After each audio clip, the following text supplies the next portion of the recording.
Hello world welcome. ఈ రోజు వచ్చేసి ప్యాపిల మండలం, నంద్యాల జిల్లాలోని ప్యాపిల మండలం అండి. శ్రీ సాయిబాబా టెంపుల్కి వచ్చాము. చాలా బాగుంటుంది ఈ ప్రదేశం. వచ్చేసి ప్రతి బేస్తవారం అంటే ప్రతి గురువారం రోజు వారంలో చాలా బాగా జరుగుతుంది. లోపల స్వామివారిని అంటే సాయిబాబా మూల విరాట్ విగ్రహాన్ని చూపించకూడదు, కానీ టెంపుల్ పరిధి ఎలా ఉన్నది అనేది మాత్రం ఈ వీడియోలో చూపిస్తాను. మీరు మనకి ఇక్కడ కొండ కనిపిస్తుంది కదా, ఈ కొండకి ఆనుకొని ఉంటుంది ఈ గుడి అన్నది, మనకు సాయిబాబా టెంపుల్ అన్నది.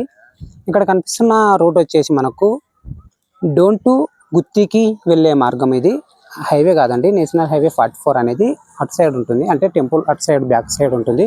మనకు డోన్ టు గుత్తికి వెళ్ళే రూట్ అనమాట. మనం ఇందాక చూపించింది. సాధ్యమైన వరకు బయట వరకు ఏదైనా సరే తీసుకున్నట్లొచ్చు. చాలా బాగుంటుంది. అసలు నేచర్కి అనుకూలంగా ఉంటుంది మనకి ఈ ప్రదేశం. వచ్చేసి బ్యూటిఫుల్ ప్లేస్ అని చెప్పొచ్చు. సాయిబాబా మందిరం అనేది మనకు ప్రతి మండలంలో నిర్మించాలని కోరుకుందాం. ఎందుకంటే గోవా అటు సైడ్ వెళ్ళండి, గోవా సైడ్లో అయితే నేను వాస్కోడిగామాలో చూశాను. ప్రతి చిన్న టెంపుల్ దగ్గర, అంటే టెంపుల్ అని కాదు, ప్రతి ఏరియాలో చిన్న ఏరియాలలో సాయిబాబాని కొలువు తీర్చింటారు. అక్కడ ముగ్గు చాలా బాగుంది. మహాతల్లి ఎవరేసారో కానీ చాలా బాగుంది కదా. టెంపుల్లోకి లోపలికి వెళ్ళిపోవచ్చు, కానీ కెమెరాస్ అలో ఉన్నాయో లేదో మనకైతే తెలియదు. ప్రార్థన చాలా బలంగా చేస్తున్నారు స్వామివారి సన్నిధి నందు. మీకు చూపిస్తాను. నానైతే ఒక 10 సంవత్సరాల నుంచి వస్తున్నాను ఈ టెంపుల్కి. అంటే సంవత్సరానికి ఒకసారైనా వచ్చి చూసిపోతాను. నాకు ఈ లోకల్ మండలం మాదిరిగానే, అంటే నా సొంత మండలం ఎలానో ప్యాపిల్ కూడా అలాగనే అనమాట. చాలా బాగుంటుంది.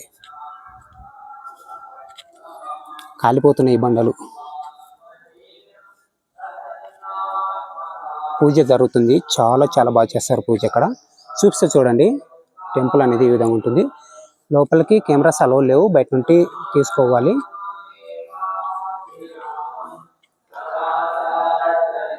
హోమం చేస్తున్నట్టున్నారు చాలా మంది భక్తులు అయితే వచ్చేసారు. వీడియోలు ఫోటోలు తీయకూడదని అక్కడ ఆల్రెడీ మెన్షన్ చేశారు. కానీ నేను స్వామివారిని చూపించాను. బయటి ప్రాంగణం ఎలా ఉంది అన్నది చూపిస్తాను. ఇక్కడ చూడండి, ఇందాక చూపించాను కదా మీకు ఒక రూట్ ఉంటుందని.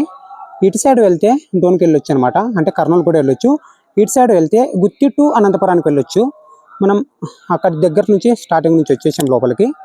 Okay done. చాలా బాగుంటుంది, చాలా ఆహ్లాదకరంగా ఉంటుంది టెంపుల్ పరిధి వచ్చేసి.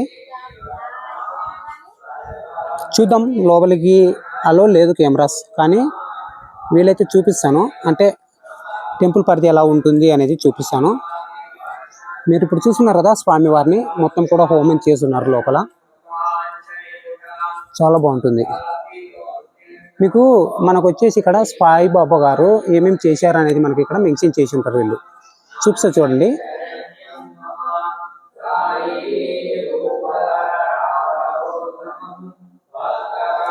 ఆ విధంగా మెన్షన్ చేసి ఉంటారు. లోపలికైతే అలో లేవు, లోపలికి తీసుకుని వెళ్ళకూడదు. మన హిందూ సాంప్రదాయాన్ని గౌరవిద్దాము. అయితే వెళ్ళొచ్చి వచ్చాము సాయిబాబా గుడిలో. సో ప్రసాదం ఈ విధంగా ఉంటుంది. ఏం లేదన్నా, చాలా బాగుంటుంది ప్రసాదం. వచ్చేసి మనకు ప్యాపిల్ మండలం అండి, నంద్యాల జిల్లా ప్యాపిల్ దగ్గర ఉంటుంది ఈ టెంపుల్. వచ్చేసి ప్రతి బేస్తవారం చాలా బాగుంటుంది. అంటే ప్రతి గురువారం అన్నమాట, వారంలో. ఓకేనా.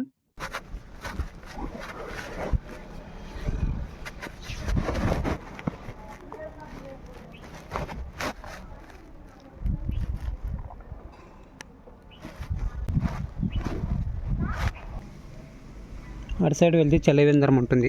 అక్కడ కనిపిస్తుంది చూడండి, అది చలివేంద్రం. మనకు అక్కడ చలివేంద్రం కనిపిస్తుంది.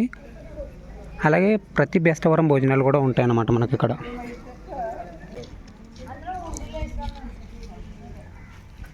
హలో వాళ్ళు చూశారు కదా, మనకు ప్యాపిల్ మండలంలో ఉండే సాయిబాబా సన్నిధి అండి. ప్రతి ఒక్కరికి సాయిబాబా ఆశీస్సులు ఉండాలి.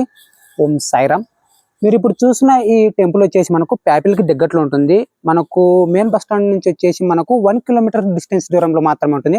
ఒకటే నేషనల్ హైవే 44 గుండా వెళ్తే, మీరు అనంతపురానికి వెళ్తే ప్యాపిల్ నుండిగా వెళ్ళిపోయే వాళ్ళు సాయిబాబా సన్నిధిని దర్శించుకోండి. ఒకటే ప్రతి ఒక్కరికి శ్రీ సాయిబాబా ఆశీస్సులు ఉండాలి.